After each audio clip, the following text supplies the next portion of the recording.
Housing is something that many games promise and that you want to have in a lot of games. And we wanted to have it too. Albion is about building things up, and building your own house is a big part of that experience.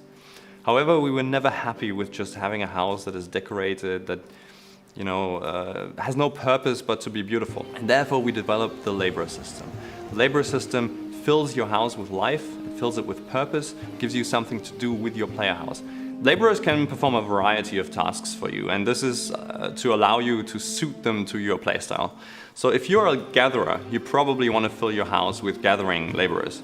People who cut wood or gather stone or gather iron ore. To give a task to a laborer, you will need to give him a journal. A journal is an item you can acquire in an empty state from the laborer himself. So a woodcutter, for example, will be selling you woodcutting journals. And when you then go out and collect wood yourself, every time you do it, a note will be put into the journal. When you've got a nice full journal full of notes, then you take it back to your labourer and say, here's my notes for the day, go do something useful with this, and they'll follow your notes and go and cut down trees themselves and bring you back some more wood.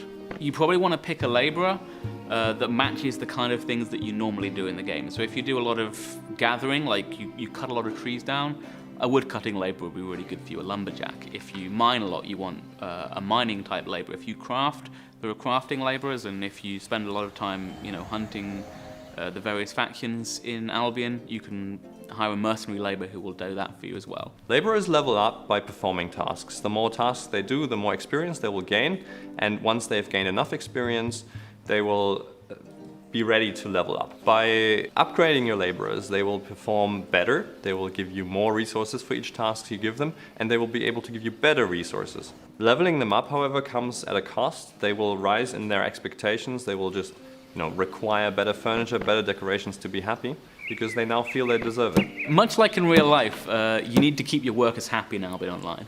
If you've got some labourers, then they're going to have certain requirements. They're going to want a decent bed and a decent table. But there are a lot of ways to go beyond this. So, for example, by placing trophies which are specific to the labourers' interests, you can increase their happiness. A mercenary, for example, will be very interested in martial trophies. So if you have swords on the walls or armors displayed, he will become happy. A woodcutter will be more interested in samples of woods or small saplings that you place in the house. And therefore your house will start to reflect the types of labourers that you have in them.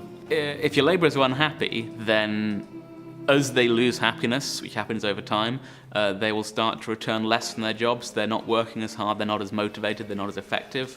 And below a certain point, they just won't work for you anymore. They'll stay in your house, but they won't go out on jobs because they're just not getting a good night's sleep and they don't feel up to it. One of the interesting things about the way the labourers are set up is that they can't just replace you doing work yourself. If you're not doing anything, you're not filling journals, then the labourers can't work without your notes. So it's not just a passive income source, it's a multiplier on what you're already getting.